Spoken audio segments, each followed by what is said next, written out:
ಅಜಿತ್ ಪವಾರ್ ಅವರ ಸಾವಿನ ಬಗ್ಗೆ ಪಶ್ಚಿಮ ಬಂಗಾಳದ ಮುಖ್ಯಮಂತ್ರಿ ಮಮತಾ ಬ್ಯಾನರ್ಜಿ ಅವರು ಆಡಿರುವಂತಹ ಮಾತುಗಳು ರಾಜಕೀಯ ವಲಯದಲ್ಲಿ ಕಂಪನವನ್ನು ಸೃಷ್ಟಿಸ್ತಾ ಇದೆ. ಅದಕ್ಕೆ ಕಾರಣ ಕೂಡ ಇದೆ. ಒಂದು, ತುಂಬ ಸೇಫ್ ಅನ್ನುವಂತಹ ಜೆಟ್ ವಿಮಾನದಲ್ಲಿ ಅಜಿತ್ ಪವಾರ್ ಅವರು ಓಡಾಡ್ತಿದ್ರು. ವಿಶೇಷ ಅಂದರೆ 2023ರಲ್ಲೂ ಕೂಡ ಒಂದು ಸಣ್ಣ ಅವಘಡ ಆಗಿತ್ತು. ಅದೃಷ್ಟವಶಾತ್ ಪಾರಾಗಿ ಬದುಕೊಳ್ತಿದ್ರು. ಆದರೆ ಈಗ ಶಾಶ್ವತವಾಗಿ ಎಲ್ಲರನ್ನ ಅಗಲಿದ್ದಾರೆ.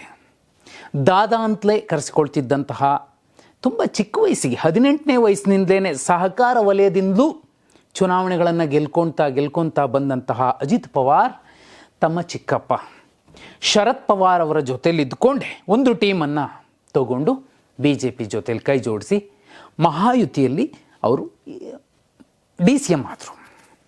ವಿಶೇಷ ಅಂದರೆ ಮಹಾರಾಷ್ಟ್ರದ ಮಟ್ಟಿಗೆ ಅತಿ ಹೆಚ್ಚು ಸಲ ಮತ್ತು ಸುದೀರ್ಘಾವಧಿ DCM ಆದವರು ಯಾರಾದರೂ ಇದ್ದರೆ ಅದು ಅಜಿತ್ ಪವಾರ್. ಆದರೆ ಈ ಅಜಿತ್ ಪವಾರ್ ಬಗ್ಗೆ ಮಮತಾ ಬ್ಯಾನರ್ಜಿ ಅವರು ಹೇಳ್ತಿರುವಂಥದ್ದೇನು? ನೋ ಡೌಟ್ ಅವರು ಜೆಟ್ ವಿಮಾನ ದುರಂತದಿಂದ ಸಾವನ್ನಪ್ಪಿದ್ದಾರೆ ಅನ್ನುವಂಥದ್ದು ನಮ್ಮ ಕಣ್ಣ ಮುಂದೆ ಇರುವಂತಹ ಒಂದು ವಾಸ್ತವ ಸತ್ಯ. ಲಿಯರ್ಜೆಟ್ 45 ವಿಮಾನ ದುರಂತ. ಆದರೆ ಕೋಲ್ಕತ್ತಾದ ಸಿಂಗೂರ್ನಲ್ಲಿ ರಸ್ತೆ ಮೇಲೆ ನಿಂತ್ಕೊಂಡು ಮಮತಾ ಬ್ಯಾನರ್ಜಿ ಆಡಿರುವಂತಹ ಮಾತುಗಳೇನು ನೋಡಿ. ಅವರು ತುಂಬ ಸ್ಪಷ್ಟವಾಗಿ ಹೇಳ್ತಾರೆ, ನಾನು ಸೋಷಿಯಲ್ ಮೀಡಿಯಾದಲ್ಲಿ ನೋಡಿದ್ದೆ, ಕೆಲವೇ ದಿನಗಳಲ್ಲಿ ಅವರು BJPಯನ್ನು ತೊರೆದು ಮಹಾವಿಕಾಸ್ ಅಗಾಡಿಗೆ ಬರ್ತಾರೆ ಅನ್ನುವಂಥದ್ದನ್ನು ತಿಳ್ಕೊಂಡಿದ್ದೆ. ಆದರೆ ಈಗ ಅವರ ಸಾವಾಗಿದೆ. ನನಗೆ ಈ ಸಾವಿನ ಬಗ್ಗೆ ಅನುಮಾನ ಇದೆ. ಸುಪ್ರೀಂ ಕೋರ್ಟ್ ಮಾರ್ಗದರ್ಶನದಲ್ಲಿ ಈ ತನಿಖೆ ಆಗಬೇಕು. ರಾಷ್ಟ್ರೀಯ ತನಿಖಾ ಸಂಸ್ಥೆಗಳೆಲ್ಲವೂ ಕೂಡ ಸೇಲ್ ಆಗಿದ್ದಾವೆ. ಅದ್ರ ಬಗ್ಗೆ ನಮಗೆ ನಂಬಿಕೆ ಇಲ್ಲ.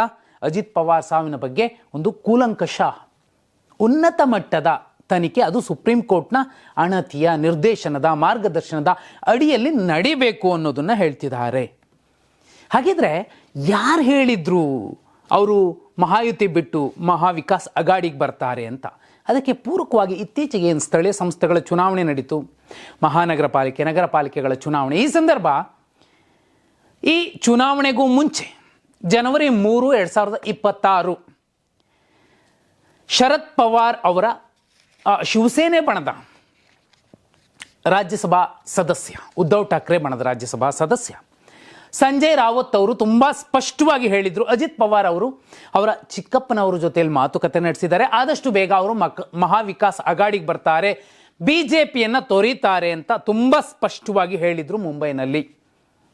ಹಲವು ಸುದ್ದಿ ಸಂಸ್ಥೆಗಳ ವಿಡಿಯೋ ಈಗಲೂ ಕೂಡ ಯೂಟ್ಯೂಬಲ್ಲಿದೆ, ಅದನ್ನು ನಾವು ನೋಡ್ಬೋದು. ಅದಾದ ಮೇಲೆ 10ನೇ ತಾರೀಕು ಪುಣೆ ಮಹಾನಗರ ಪಾಲಿಕೆಯ ವಿಚಾರವಾಗಿ ಎರಡೂ ಬಣಗಳು, ಶರದ್ ಪವಾರ್ NCP ಮತ್ತು ಅಜಿತ್ ಪವಾರ್ NCP ಎರಡೂ ಕೂಡ ಒಟ್ಟಿಗೆ ಕಾಣಿಸಿಕೊಂಡಿದ್ವು. ಒಂದಷ್ಟು ಸ್ಥಳೀಯ ಸಂಸ್ಥೆಗಳ ಚುನಾವಣೆಯಲ್ಲಿ ಶರದ್ ಪವಾರ್ NCP ಮತ್ತು ಅಜಿತ್ ಪವಾರ್ NCP ಒಟ್ಟುಗೂಡಿ ಸರ್ಕಾರ ರಚಿಸಿದೆ. ಅದು ಕೂಡ ಕಣ್ಮುಂದೆ ಇದೆ. ಇದಾದ ಮೇಲೇನೆ ಇಂಥದ್ದಾಗಿದೆ. ಇವೆಲ್ಲ ಡೆವಲಪ್ಮೆಂಟ್ಸ್ ಆಗಿ ಒಂದು 2 ವಾರ ಮುಗ್ದಿಲ್ಲ, ಆಲ್ರೆಡಿ ಅವರು ದುರಂತಕ್ಕೆ ಸಾವಿಗೀಡಾಗಿದ್ದಾರೆ, ದುರಂತಕ್ಕೆ ಬಲಿಯಾಗಿ ಸಾವಿಗೀಡಾಗಿದ್ದಾರೆ. ಹಾಗಂತ ಯಾರಾದರೂ ಪ್ಲಾನ್ ಮಾಡಿ ಅವರನ್ನು ಮುಗಿಸಿದ್ರು ಅನ್ನೋದೇ ಆದರೆ ಅವ್ರ ಜೊತೆಲಿ ಇನ್ನೂ 4 ಜನ ಇದ್ದರು. ಅವರೇನು ತಪ್ಪು ಮಾಡಿದರು? ಒಂದು ಮುಖ್ಯ ವಿಚಾರ. ದೀದಿಯವರ ಅನುಮಾನಗಳ ಬಗ್ಗೆ ನೋಡ್ತಾ ಹೋದರೆ ನಿಮಗೆ 2014ರಿಂದ ಇಲ್ಲಿಯ ತನಕ ತುಂಬ ಪ್ರಮುಖರು, ಅತ್ಯುನ್ನತ ಸ್ಥಾನದಲ್ಲಿದ್ದವರು, ಅವರ ರಾಜಕೀಯ ಉಚ್ಛ್ರಾಯ ಸ್ಥಿತಿಯಲ್ಲಿದ್ದವರೇ ಸಾವನ್ನಪ್ಪಿದ್ದಾರೆ. ಆ ಎಲ್ಲರ ಬಗ್ಗೆ ಕೂಡ ಇಂಥದ್ದೇ ಅನುಮಾನ ಬಂದುಬಿಡುತ್ತೆ. ದೀದಿಯವರ ಒಂದು ಅಸಹಜ ವಿಚಾರ ಏನಿದೆ, ಅವರು ಈ ಸಾವು ಅಸಹಜ ಅಂತ ಅಂತಿದ್ದಾರೆ, ಒಂದು ಸಂಶಯವನ್ನು ಮೂಡಿಸ್ತಿದ್ದಾರೆ. ನೋಡಿ, ಸಿಂಪಲ್, ನಾನು ಯಾಕಂದರೆ ಈ 2ನೇ ವಿಚಾರ ಹೇಳೋದಕ್ಕೆ ಕಾರಣ ಇರುವಂಥದ್ದು ಇದೆ. ನೋಡಿ, ಜೂನ್ 3, 2014 ಗೋಪಿನಾಥ್ ಮುಂಡೆ ಅವರು ಆ ಕಡೆ ಸಚಿವರಾಗಿ ಪ್ರಮಾಣ ವಚನ ಸ್ವೀಕರಿಸ್ತಾರೆ. ಕೆಲವೇ ದಿನಗಳಲ್ಲಿ ಸಾವನ್ನಪ್ತಾರೆ. ಯಾಕೆ? ಅದಾದಮೇಲೆ ನಮ್ಮ ನಾಡಿನ ಅನಂತಕುಮಾರ್ ಅವರು ನವೆಂಬರ್ 12, 2018 ದೊಡ್ಡ ಸ್ಥಾನದಲ್ಲಿದ್ದರು, ಸಾವನ್ನಪ್ಪಿದ್ರು. ಸುಷ್ಮಾ ಸ್ವರಾಜ್ ಅತ್ಯುನ್ನತ ನಾಯಕಿ. ಹಾಗೆ ನೋಡಿದ್ರೆ ಆಗಸ್ಟ್ 6, 2019 ಏನಾಯ್ತು ಅವರಿಗೆ? ಮನೋಹರ್ ಪರಿಕ್ಕರ್ ಮಾರ್ಚ್ 17, 2018 ಏನಾಯಿತು? ಅಷ್ಟು ಚೆನ್ನಾಗಿದ್ದರು, ಅಷ್ಟು ಹೋರಾಟದಿಂದ ಬದುಕ್ತಿದ್ರು ಅವರು. ಒಬ್ಬ ಲೀಡರ್ ಅಂದರೆ ಪರಿಕ್ಕರ್ ಅನ್ನುವ ಮಟ್ಟಿಗೆ ಎಲ್ಲರೂ ಕೂಡ ವಿಪಕ್ಷದವರು ಕೂಡ ಸೋಜಿಗದಿಂದ ಅವರನ್ನು ನೋಡ್ತಿದ್ರು. ಅದ್ಭುತ ವಿತ್ತ ಸಚಿವ ಅರುಣ್ ಜೇಟ್ಲಿ ಆಗಸ್ಟ್ 24, 2019 ಅವ್ರಿಗೇನಾಯಿತು?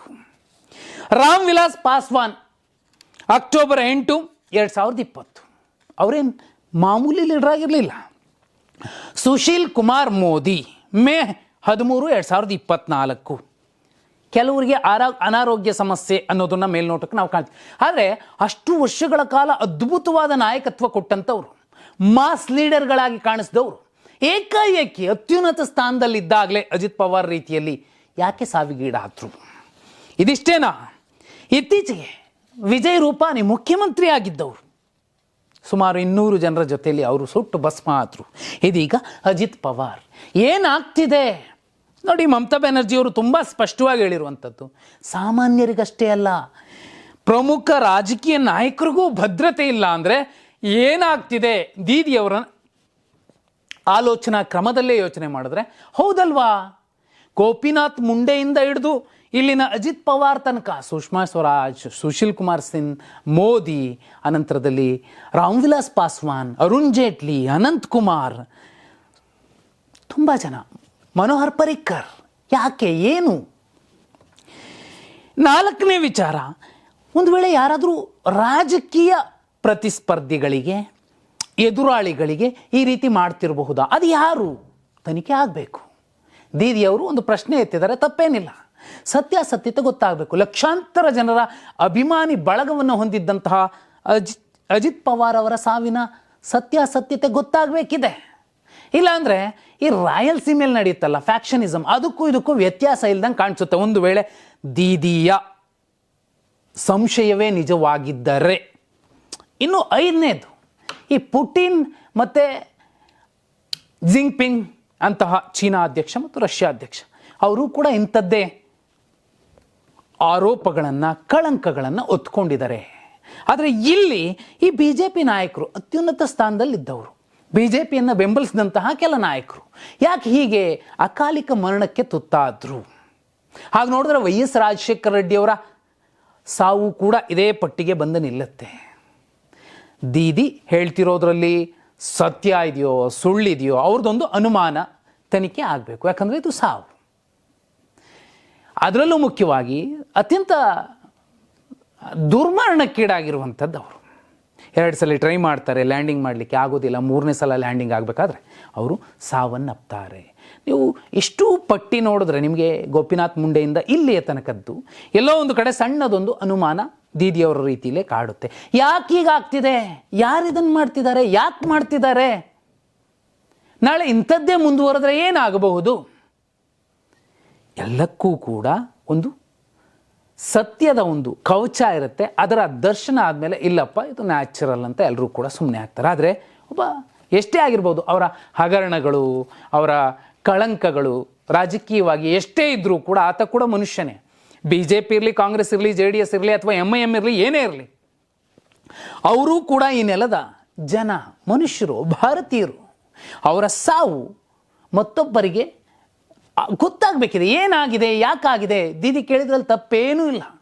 ತನಿಖೆ ಆಗಲಿ, ಸತ್ಯಾಸತ್ಯತೆ ಗೊತ್ತಾಗಲಿ. ಒಂದು ವೇಳೆ ಏನೂ ಇಲ್ಲ ಅಂದರೆ ದೀದಿನೂ ಸುಮ್ಮನೆ ಆಗ್ತಾರೆ. ಪಾಪ ದಾದಾಗೂ ಕೂಡ ಆತ್ಮಕ್ಕೆ ಶಾಂತಿ ಸಿಗತ್ತೆ. ನೀವೇನಂತೀರಾ? ಕಮೆಂಟ್ ಮಾಡಿ. A few days ago, I came to know that from social network that somebody from other party, they gave a statement that Ajit Pawar is willing to leave the BJP. And now what happened today? I need proper investigation under the supervision of Supreme Court.